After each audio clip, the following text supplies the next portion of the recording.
जय हिंद मेरे प्यारे मित्रों एवं मेरे प्रिय छात्रों।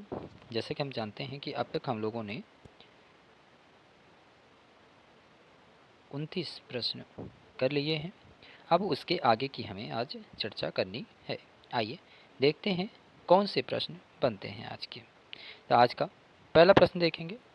तो आज का पहला प्रश्न है, वसा का पाचन करता है।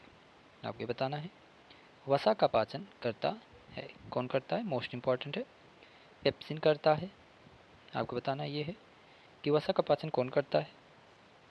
पेप्सिन करता है, ट्रिप्सिन करता है, लाइपेज करता है या फिर एमाइलेज करता है। बताइए कि इसका करेक्ट आंसर क्या हो जाएगा। आपको बताना है इन चारों में से कौन से करेक्ट आंसर हो जाएंगे।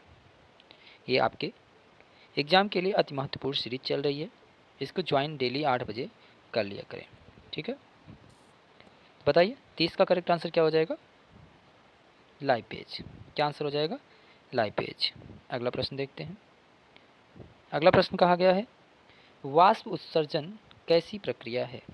आपके बताना है जो वाष्प उत्सर्जन है वह किस प्रकार की प्रक्रिया है। शारीरिक है, भौतिक है, रासायनिक है या फिर प्राकृतिक है। बताइए 31 का करेक्ट आंसर क्या हो जाएगा।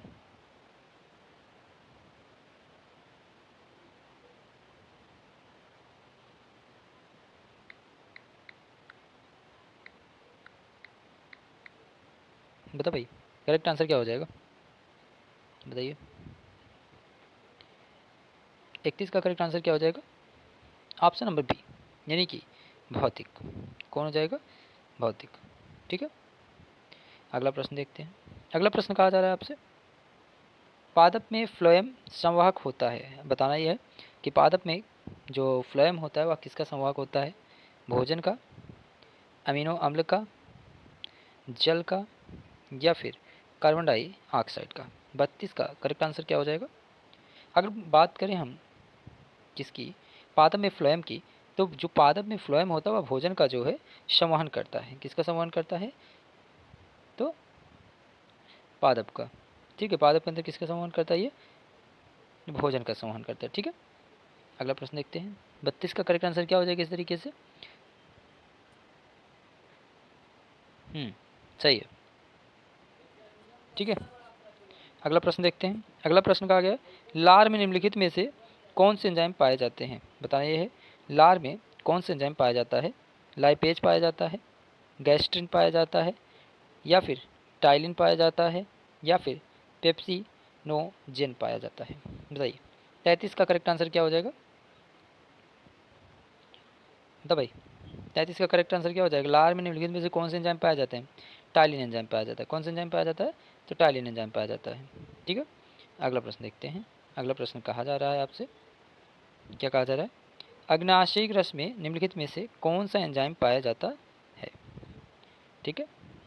क्या पूछा गया, अग्नाशयिक रस में निम्नलिखित में से कौन सा या कौन से एंजाइम पाए जाते हैं। एमाइलेज पाया जाता है, रेनिन पाया जाता है, टाइलिन पाया जाता है, या फिर पेप्टिडेजिज पाया जाता है। बताइए 34 का करेक्ट आंसर क्या हो जाएगा। चारों में से ऑप्शन बताइए। अगर अग्नाशयिक रस की बात करें तो उसमें कौन सा एंजाइम पाया जाता है। एमाइलेज एवं माल्टेज पाया जाता है। क्या पाया जाता है, एमाइलेज एवं माल्टेज पाया जाता है। कौन सा एंजाइम पाया जाता है, एमाइलेज तथा माल्टेज एंजाइम पाया जाता है, ठीक है। अगला प्रश्न चले, यहाँ तक बातें क्लियर है, ओके। नेक्स्ट प्रश्न कहा गया, भोजन का मुख्य रूप से अवशोषण होता है। भोजन का जो मुख्य रूप से अवशोषण होता है वह कहाँ होता है। अमाशय में होता है या फिर पक्वाशय में होता है यानी कि अग्नाशय में होता है या फिर बड़ी आंत में होता है या फिर इलियम में होता है। बताइए कहाँ पे होता है। 35 का करेक्ट आंसर क्या हो जाएगा, तो इलियम में होता है। कहाँ पे होता है, इलियम में होता है, ठीक है। अगला प्रश्न देखिए, आइए अगला प्रश्न चलते हैं। और अगले प्रश्न में कहा गया है, प्रकाश संश्लेषण की क्रिया में उत्पन्न होता है। क्या उत्पन्न होता है, प्रोटीन, कार्बोज, विटामिन या फिर वसा। 36 का करेक्ट आंसर बताइए। ध्यान सुनिए, कार्बोज नहीं है यहाँ पे मिसप्रिंट है। यहाँ कार्बोज ना होके यहाँ पर होना चाहिए ग्लूकोज। क्या होना चाहिए, ग्लूकोज, ग्लूकोज। ठीक है, तो प्रकाश संश्लेषण की क्रिया जो है इसमें क्या उत्पन्न होता है, तो ग्लूकोज उत्पन्न होता है। क्या उत्पन्न होता है, ग्लूकोज उत्पन्न होता है। ठीक है, अगला प्रश्न देखें। अगला प्रश्न कहा गया प्रकाश संश्लेषण में ऑक्सीजन का मूल स्रोत है जल, कार्बन डाइऑक्साइड, पर्णहरित या फिर सौर ऊर्जा। बताइए करेक्ट आंसर क्या हो जाएगा। 37 का करेक्ट आंसर बताइए। अगर 37 के करेक्ट आंसर की बात करें तो ऑप्शन नंबर ए यानी प्रकाश संश्लेषण में ऑक्सीजन का जो मूल स्रोत है वह कौन है, जल है। क्या है, मुख्य स्रोत जल है। अगला प्रश्न करते हैं। अगला कहा गया आपसे सांस लेने एवं छोड़ने को क्या कहा जाता है, अंतः श्वसन कहा जाता है, निःश्वसन कहा जाता है, श्वासोच्छ्वास कहा जाता है या फिर इनमें से कोई नहीं। बताइए 38 का करेक्ट आंसर क्या हो जाएगा। 38 का करेक्ट आंसर क्या हो जाएगा बोलो। 38 का करेक्ट आंसर क्या हो जाएगा। 38 यही प्रश्न है, सांस लेने और छोड़ने की प्रक्रिया को क्या कहा जाता है। तो क्या कहा जाता है, श्वासोच्छ्वास कहा जाता है।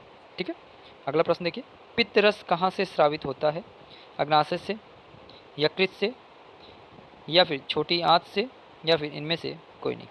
बताइए पित्त रस का स्राव कहाँ से होता है, मोस्ट इंपॉर्टेंट क्वेश्चन है ये। पित्त रस का स्राव कहाँ से होता है, 39 का करेक्ट आंसर बताइए। ध्यान दें आज कुल मिला के 50 क्वेश्चन लोगों को पहुँच जाना है हर हाल में, और लास्ट में ज़रूर बताएंगे कि आखिर आपके कितने आंसर सही होते हैं। तो 39 का कौन सा ऑप्शन सही हो जाएगा, ऑप्शन नंबर बी यकृत से। ठीक है, पित्त रस का स्राव कहाँ से होता है, यकृत से। अगला प्रश्न देखते हैं। अगला प्रश्न कहा गया श्वसन की क्रिया किसके द्वारा, यानी कि श्वसन की क्रिया के द्वारा किसका निर्माण होता है, रक्त का होता है, ऊर्जा का होता है, एंजाइम का होता है या फिर प्रकाश का होता है। बताइए 40 का करेक्ट आंसर क्या हो जाएगा। अगर 40 के करेक्ट आंसर की बात करें तो किसका निर्माण होता है, ऊर्जा का। किसका होता है, ऊर्जा का निर्माण होता है। किसका निर्माण होता है, ऊर्जा का। अगला प्रश्न है एक स्वस्थ मनुष्य में प्रकुंचन एवं अनुशीतलन होता है। ध्यान समझेंगे क्या पूछा गया, प्रकुंचन तथा अनुशीतलन। आ से अनुशीतलन, आ से 8। ध्यान सुनिएगा लास्ट में 8 आना चाहिए।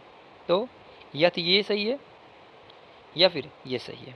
ठीक है, लेकिन ध्यान दीजिए प्रकुंचन की अगर बात करें तो एक स्वस्थ मनुष्य के जो शरीर है उसमें जो प्रकुंचन है वह 120 बार होता है। ठीक है, इसका मतलब ऑप्शन नंबर ए हमारा करेक्ट आंसर हो जाएगा यहाँ पर।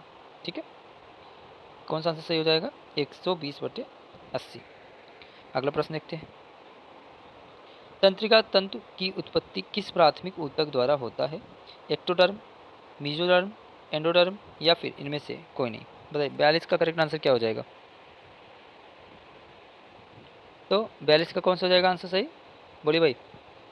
ऑप्शन नंबर सी हमारा करेक्ट आंसर हो जाएगा, एंडोडर्म। यानी तंत्रिका तंतु की उत्पत्ति जो है एंडोडर्म की प्राथमिक ऊतक द्वारा होता है। अगला प्रश्न है, अगला प्रश्न देखते हैं। अगला कहा गया है 43वें नंबर पे मनुष्य में वृक्क एक तंत्र का जो है भाग है यह किससे संबंधित है। आपको बताना यह है कि जो ये भाग है वह किससे संबंधित है। मनुष्य में जो वृक्क है वह एक तंत्र है एक प्रकार का, ये तो सभी पता है। वह भाग जो है वह किससे संबंधित है, पोषण से संबंधित है या फिर श्वसन से संबंधित है, उत्सर्जन से है या फिर परिवहन से। बताओ 43 का करेक्ट आंसर क्या हो जाएगा। 43 के करेक्ट आंसर की अगर बात करें तो उत्सर्जन से संबंधित है। किससे संबंधित है, उत्सर्जन से। पादप में जाइलम उत्तरदायी है। बताइए पादप में जाइलम उत्तरदायी है संवहन, जल का वहन करने के लिए, भोजन का वहन करने के लिए, एमिनो अम्ल का वहन करने के लिए या फिर ऑक्सीजन का वहन करने के लिए। बताइए करेक्ट आंसर क्या हो जाएगा। मोस्ट इंपॉर्टेंट है, इतना ध्यान रहे। 44वां जो प्रश्न है वह मोस्ट इंपॉर्टेंट है। पादपों में जो जाइलम है वह उत्तरदायी किसके लिए है, 44 का करेक्ट बताइए। तो किसके लिए, जल का वहन करने के लिए। ध्यान दीजिए रिपीट क्वेश्चन है। ठीक है, अगला देखिए मोस्ट इंपॉर्टेंट प्रश्न आ गया आपके सामने। कहा गया स्वपोषी पोषण के लिए आवश्यक है। अगला प्रश्न इसके पहले वाले भी क्लास में हम लोग ये प्रश्न कर चुके हैं, इसलिए बहुत ध्यान दे करके ही इस बात को करेंगे। कार्बन डाइऑक्साइड तथा जल, क्लोरीन, सूर्य का प्रकाश या फिर उपरोक्त सभी स्वपोषी पोषण के लिए क्या आवश्यक है। कल भी हम लोग एक प्रश्न किए थे और सभी जानते हैं ये वाले में उपरोक्त सभी हो जाएंगे। जो स्वपोषी पोषण है उसके लिए सूर्य के प्रकाश की उपस्थिति सूर्य के प्रकाश की जो है आवश्यकता होती है, जल की भी आवश्यकता होती है, क्लोरोफिल भी होना चाहिए और सूर्य का प्रकाश, मतलब ये है कि सभी चीज़ों की जो है यहाँ पे आवश्यकता होती है।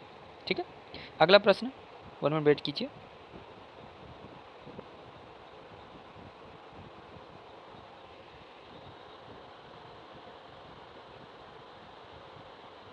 आइए अगला प्रश्न देखते हैं।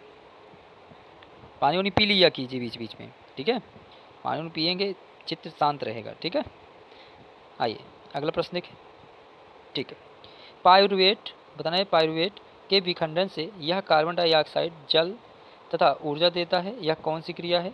कोशिका द्रव्य में होती है यह क्रिया, माइटोकॉन्ड्रिया में होती है, हरित लवक में होती है या केंद्रक में होता है? बताइए करेक्ट आंसर क्या हो जाएगा?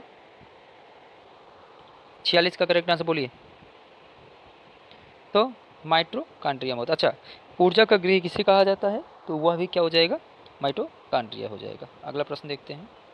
अगला प्रश्न, और ध्यान देंगे ये क्या है? स्वपोषी पोषण होता है, ये बताना यह है आपको। स्वपोषण होता है किसमें होता है? स्वपोषी पोषण यानी स्वपोषण किसमें होता है? कवकों में, हरे पौधों में, जंतुओं में, सभी जीवों में। बताइए स्वपोषी पोषण किसमें होते हैं, स्वपोषण किसमें होता है, आपको ये बताना है। बताइए 47 का करेक्ट आंसर क्या हो जाएगा? तो हरे पौधों में। किसमें होता है? हरे पौधों में स्वपोषी पोषण होता है, स्वपोषण होता है। ठीक है, हरे पौधों में। ऑप्शन नंबर बी हमारा करेक्ट आंसर हो जाएगा। इसमें कौन प्रकाश संश्लेषी अंग है? पत्ती है, हरित लवक है, ग्राना है, स्ट्रोमा है? 48 का करेक्ट आंसर बताइए। तो कौन सा हो जाएगा? कौन संश्लेषी अंग है? तो हरित लवक है। ठीक है, लास्ट प्रश्न है कि इसमें कौन सी क्रिया सभी जीवों के लिए अनिवार्य है? प्रकाश संश्लेषण है, वाष्प उत्सर्जन है, श्वसन है या फिर चलन है? बताना ये है कि कौन सी क्रिया सभी जीवों के लिए अनिवार्य है, ए बी सी या फिर डी? 49 का करेक्ट आंसर बोलिए। तो ऑप्शन नंबर सी यानी क्या? श्वसन। सभी के लिए आवश्यक है क्या? श्वसन। ठीक है, अगला प्रश्न करें। तो इसका करेक्ट आंसर क्या हो जाएगा? श्वसन। अगला है, कोशिका झिल्ली किस प्रकार की झिल्ली से बनी होती है? ये आपका होमवर्क है आज का होमवर्क है आपका। बताना ये है कमेंट करके आपको कि कोशिका झिल्ली किस प्रकार की झिल्ली है? पारगम्य है, अपारगम्य है, अर्धपारगम्य है या फिर इनमें से कोई नहीं? आपके 50 क्वेश्चन यहाँ पे ख़त्म होते हैं। तो ध्यान दीजिए कि कमेंट बॉक्स में कमेंट करना ना भूलें। होमवर्क अवश्य करके आएँ अगर क्लास में आते हैं तो। ठीक है, जो अगर नहीं मिल रहा है इसका आंसर तो बुक में ढूंढने का प्रयास किया कीजिए। दोस्तों में भी इसे जो है शेयर करने का प्रयास करें कि वहाँ पे जो है क्लासेस पढ़ाई जा रहे हैं। एमसीक्यू ध्यान रहे, ये 20 प्रश्न आते हैं। ठीक है, अब 20 एक नंबरिया होते हैं, बहुत आसानी के साथ इसे फाइंड आउट कर सकते हो। ठीक है, अगले मिलते हैं। और लाइक सब्सक्राइब शेयर करना तो बिल्कुल ना भूलें। ठीक है, ग्रुप वगैरह में शेयर कर दिया कीजिए, कौन सा तुम्हारा पैसा लगता है इसमें। ठीक है, मिल रहे हैं वीडियो में, तब तक के लिए दीजिए हमें इजाज़त। खेलते रहो, मुस्कुराते रहो। ठीक है, यूँ आगे बढ़ते रहिए। मिलते हैं अगले वीडियो में, दीजिए हमें इजाज़त। जय हिंद, जय भारत।